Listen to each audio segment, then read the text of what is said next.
In this volume, I shall not attempt to give the origin and history of the Negro race either in Africa or in America. My attempt is to deal only with conditions that now exist and bear a relation to the Negro in America and that are likely to exist in the future. In discussing the Negro, it is always to be borne in mind that, unlike all the other inhabitants of America, he came here without his own consent. In fact, was compelled to leave his own country and become a part of another through physical force. It should also be borne in mind, in our efforts to change and improve the present condition of the Negro, that we are dealing with a race which had little necessity to labor in its native country. After being brought to America, the Negroes were forced to labor for about 250 years under circumstances which were calculated not to inspire them with love and respect for labor. This constitutes a part of the reason why I insist that it is necessary to emphasize the matter of industrial education as a means of giving the black man the foundation of a civilization upon which he will grow and prosper. When I speak of industrial education, however, I wish it always understood that I mean, as did General Armstrong, the founder of the Hampton Institute, for thorough academic and religious training to go side by side with industrial training. Mere training of the hand without the culture of brain and heart would mean little. The first slaves were brought into this country by the Dutch in 1619 and were landed at Jamestown, Virginia. The first cargo consisted of 20. The census taken in 1890 shows that these 20 slaves had increased to 7,638,360. About 6,353,341 of this number were residing in the southern states, and 1,283,029 were scattered throughout the northern and western states. I think I am pretty safe in predicting that the census to be taken in 1900 will show that there are not far from 10 millions of people of African descent in the United States. The great majority of these, of course, reside in the southern states. The problem is how to make these millions of Negroes self-supporting, intelligent, economical, and valuable citizens, as well as how to bring about proper relations between them and the white citizens among whom they live. This is the question upon which I shall try to throw some light in the chapters which follow. When the Negroes were first brought to America, they were owned by white people in all sections of this country, as is well known, in the New England, the Middle, and in the Southern states. It was soon found, however, that slave labor was not remunerative in the northern states, and for that reason, by far, the local proportion of the slaves were held in the southern states, where their labor in raising cotton, rice, and sugar cane was more productive. The growth of the slave population in America was constant and rapid. Beginning, as I have stated, with 14 in 1619, the number increased at such a rate that the total number of Negroes in America in 1800 was 1,001,463. This number increased by 1860 to 3,950,000. A few people predicted that freedom would result disastrously to the Negro as far as numerical increase was concerned, but so far the census figures have failed to bear out this prediction. On the other hand, the census of 1890 shows that the Negro population had increased from 3,950,000 in 1860 to 7,638,260 25 years after the war. It is my opinion that the rate of increase in the future will be still greater than it has been from the close of the War of the Rebellion up to the present time, for the reason that the very sudden changes which took place in the life of the Negro because of having his freedom plunged him into many excesses that were detrimental to his physical well-being. Of course, freedom found him unprepared in clothing, in shelter, and in knowledge of how to care for his body. During slavery, the slave mother had little control of her own children, and did not therefore have the practice and experience of rearing children in a suitable manner. Now that the Negro is being taught in thousands of schools how to take care of his body, and in thousands of homes mothers are learning how to control their children, I believe that the rate of increase, as I have stated, will be still greater than it has been in the past. In too many cases, the Negro had the idea that freedom meant merely license to do as he pleased, to work or not to work, but this erroneous idea is more and more disappearing, by reason of the education in the right direction which the Negro is constantly receiving. During the 4 years that the Civil War lasted, the greater proportion of the Negroes remained in the South and worked faithfully for the support of their masters' families, who, as a general rule, were away in the war. The self-control which the Negro exhibited during the war marks, it seems to me, one of the most important chapters in the history of the race. Notwithstanding, he knew that his master was away from home, fighting a battle which, if successful, would result in his continued enslavement, yet he worked faithfully for the support of the master's family. If the Negro had yielded to the temptation and suggestion to use the torch or dagger in an attempt to destroy his master's property and family, the result would have been that the war would have been ended quickly, for the master would have returned from the battlefield to protect and defend his property and family. But the Negro to the last was faithful to the trust that had been thrust upon him, and during the 4 years of war in which the male members of the family were absent from their homes, there is not a single instance recorded where he in any way attempted to outrage the family of the master or in any way to injure his property. Not only is this true, but all through the years of preparation for the war and during the war itself, the Negro showed himself to be an uncompromising friend to the Union. In fact, of all of the charges brought against him, there is scarcely a single instance where one has been charged with being a traitor to his country. This has been true whether he has been in a state of slavery or in a state of freedom. From 1865 to 1876 constituted what perhaps may be termed the days of Reconstruction. This was the period when the Southern states, which had withdrawn from the Union, were making an effort to reinstate themselves and to establish a permanent system of state government. At the close of the war, both the Southern white man and the Negro found themselves in the midst of poverty. The ex-master returned from the war to find his slave property gone, his farms and other industries in a state of collapse, and the whole industrial or economic system upon which he had depended for years entirely disorganized. As we review calmly and dispassionately the period of Reconstruction, we must use a great deal of sympathy and generosity. The weak point, to my mind, in the Reconstruction era was that no strong force was brought to bear in the direction of preparing the Negro to become an intelligent, reliable citizen and voter. The main effort seems to have been in the direction of controlling his vote for the time being, regardless of future interests. I hardly believe that any race of people with similar preparation and similar surroundings would have acted more wisely or very differently from the way the Negro acted during the period of Reconstruction. Without experience, without preparation, and in most cases without ordinary intelligence, he was encouraged to leave the field and shop and enter politics. That under such circumstances he should have made mistakes is very natural. I do not believe that the Negro was so much at fault for entering so largely into politics, and for the mistakes that were made in too many cases, as were the unscrupulous white leaders who got the Negro's confidence and controlled his vote further to their own ends, regardless, in many cases, of the permanent welfare of the Negro. I have always considered it unfortunate that the Southern white man did not make more of an effort during the period of Reconstruction to get the confidence and sympathy of the Negro, and thus have been able to keep him in close touch and sympathy in politics.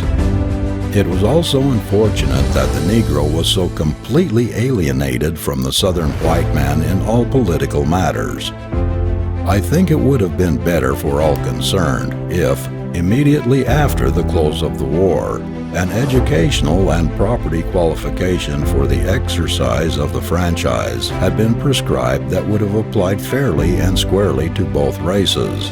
And also, if in educating the Negro, greater stress had been put upon training him along the lines of industry for which his services were in the greatest demand in the South.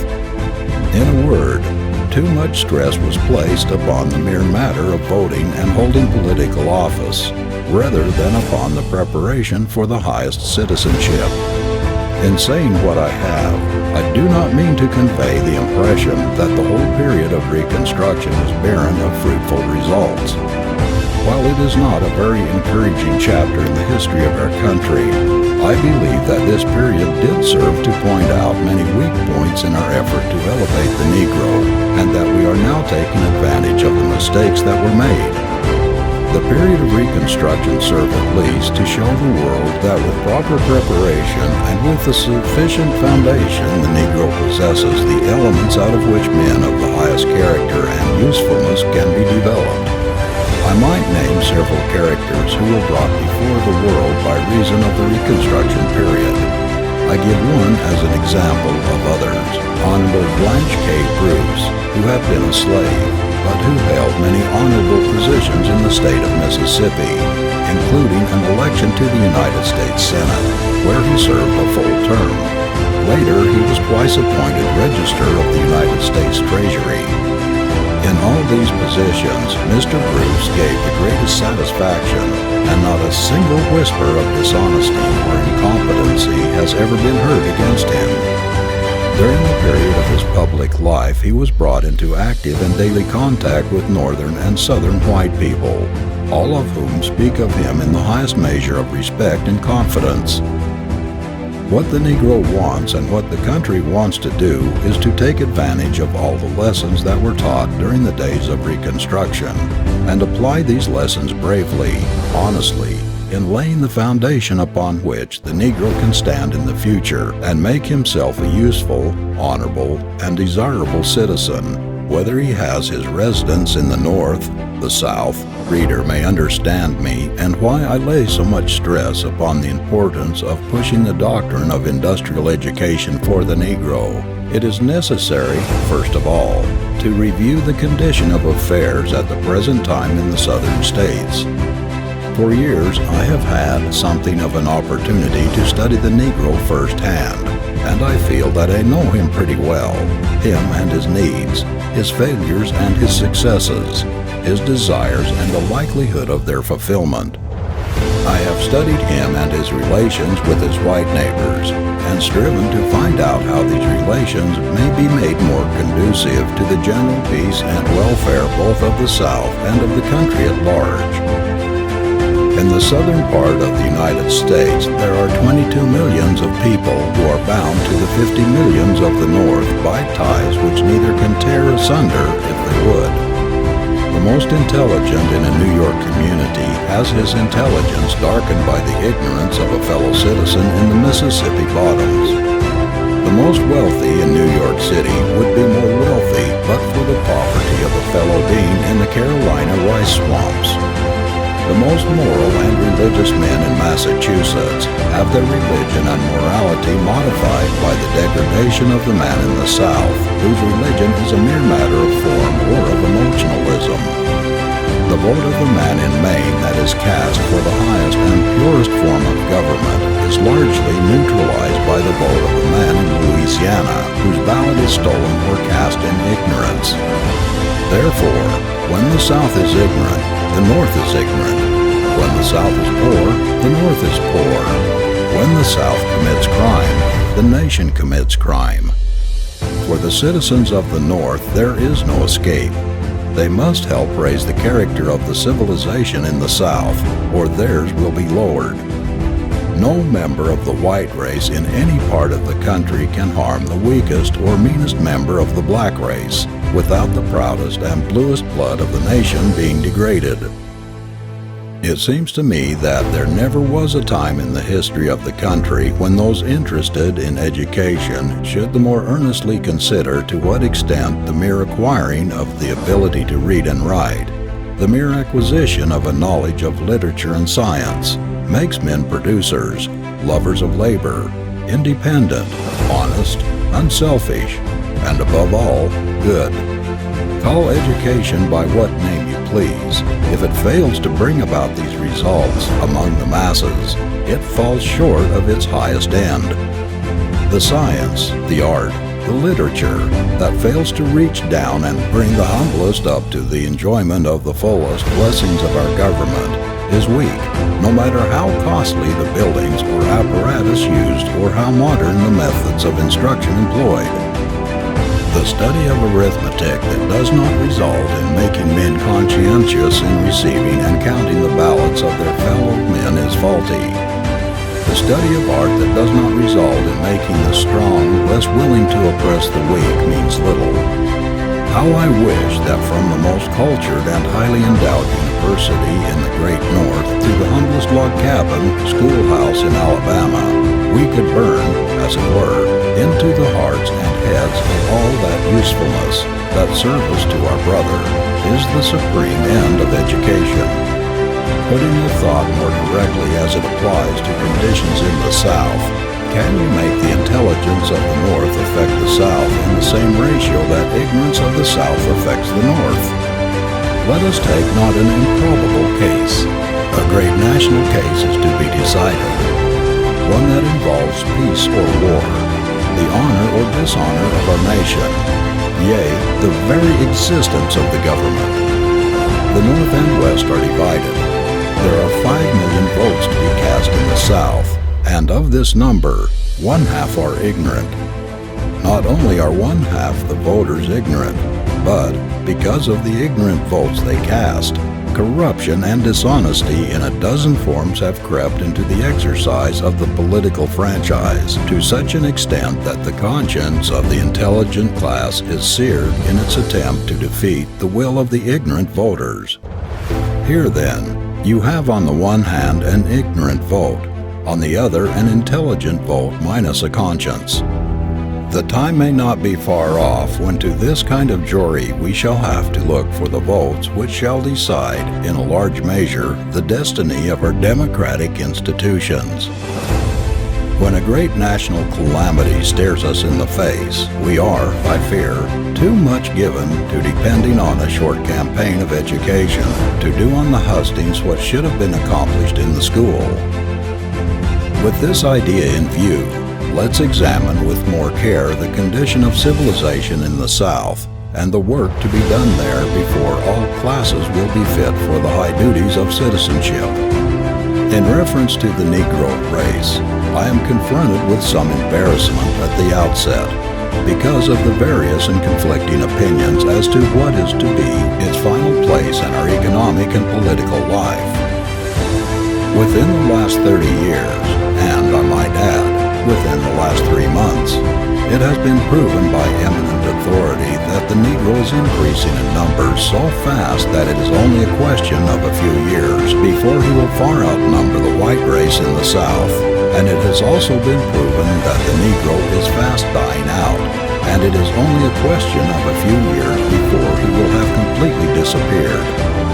It has also been proven that education helps the Negro, and that education hurts him, that he is fast leaving the South and taking up his residence in the North and West, and that his tendency is to drift toward the lowlands of the Mississippi bottoms.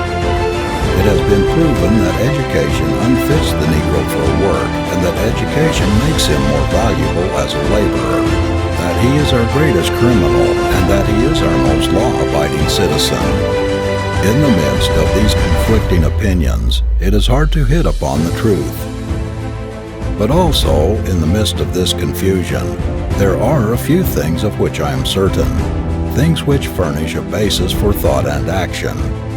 I know that whether the Negroes are increasing or decreasing, whether they are growing better or worse, whether they are valuable or valueless, that a few years ago some 14 of them were brought into this country, and that now those 14 are nearly 10 millions.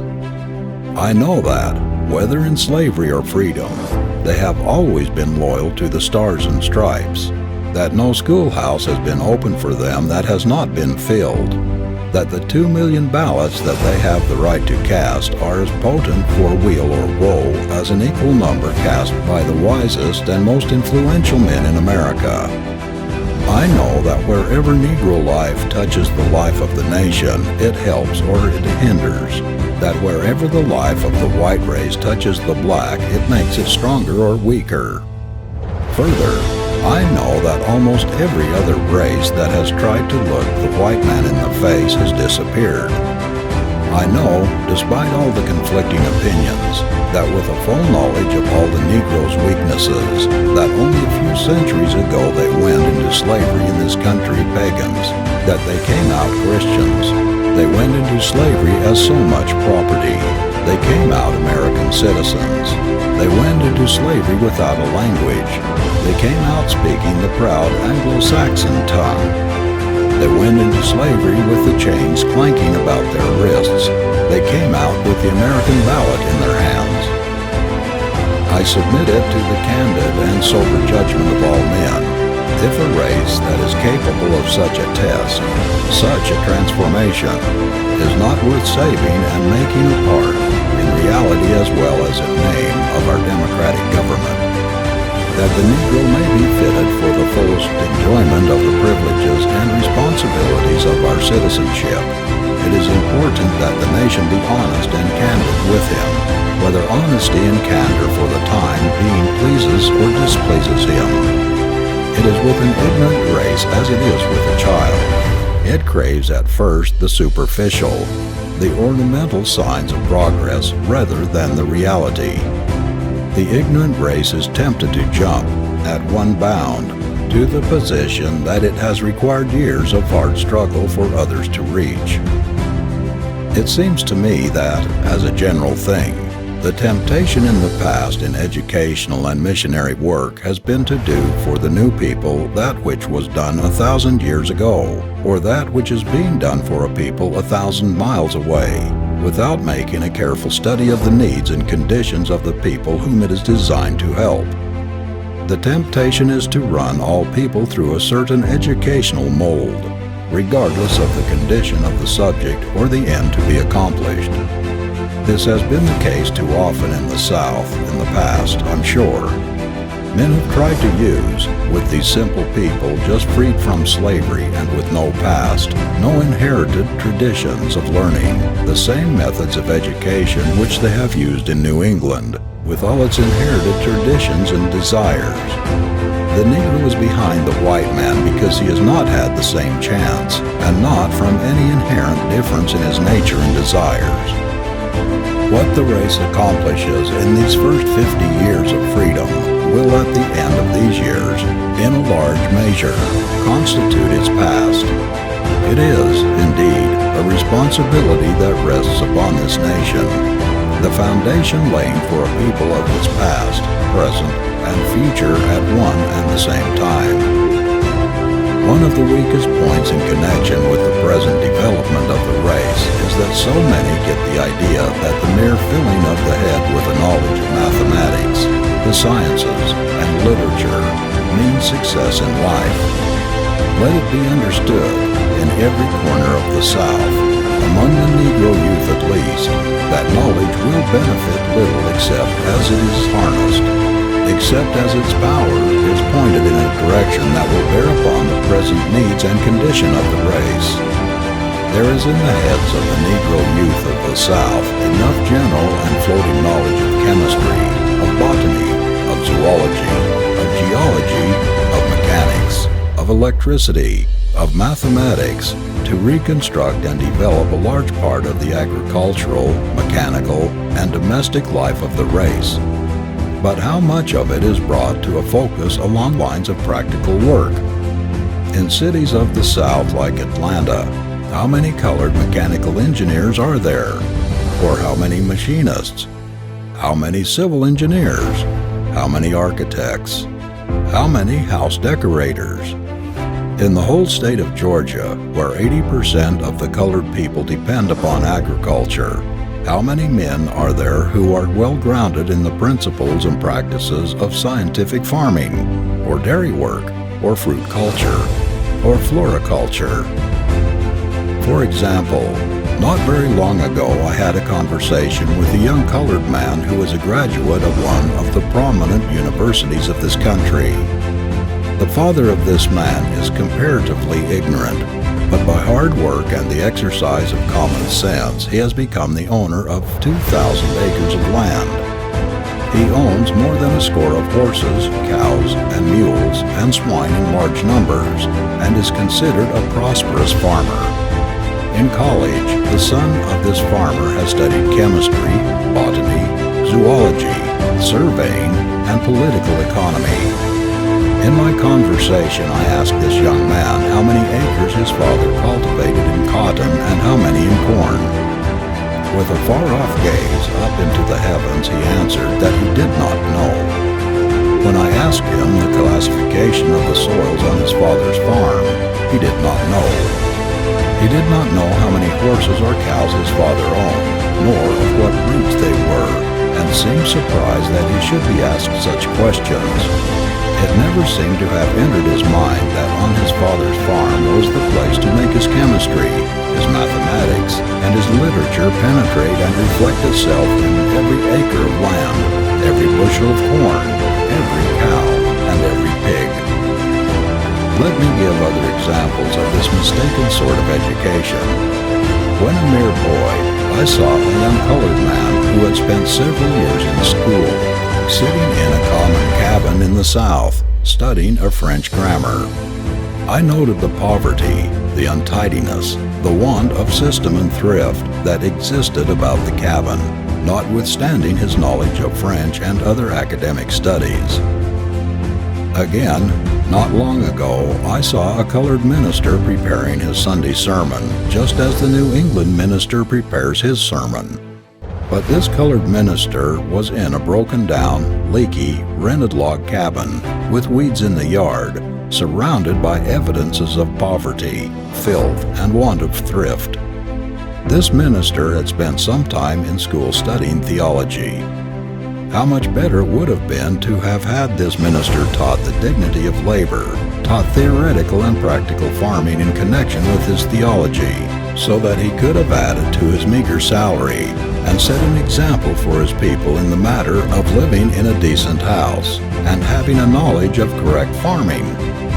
In a word, this minister should have been taught that his condition and that of his people was not that of a New England community, and he should have been so trained as to meet the actual needs and conditions of the colored people in this community, so that a foundation might be laid that would, in the future, make a community like New England communities. Since the Civil War, no one has been more misunderstood than that of the object and value of industrial education for the Negro. To begin with, it must be borne in mind that the condition that existed in the South immediately after the war, and that now exists, is a peculiar one, without a parallel in history. This being true, it seems to me that the wise and honest thing to do is to make a study of the actual condition and environment of the Negro, and do that which is best for him, regardless of whether the same thing has been done for another race in exactly the same way. There are those among the white race and those among the black race who assert, with a good deal of earnestness, that there is no difference between the white man and the black man in this country. This sounds very pleasant and tickles the fancy, but when the test of hard, cold logic is applied to it, it must be acknowledged that there is a difference. Not an inherent one, not a racial one, but a difference growing out of unequal opportunities in the past. If I may be permitted to criticize the educational work that has been done in the South, I would say that the weak point has been in the failure to recognize this difference. Negro education, immediately after the war in most cases, was begun to nearly at the point where New England education had ended. Let me illustrate. One of the saddest sights I ever saw was the placing of a $300 rosewood piano in a country school in the South that was located in the midst of the Black Belt. Am I arguing against the teaching of instrumental music to Negroes in that community? Not at all. Only I should have deferred those music lessons about 25 years. There are numbers of such pianos in thousands of New England homes. But behind the piano in the New England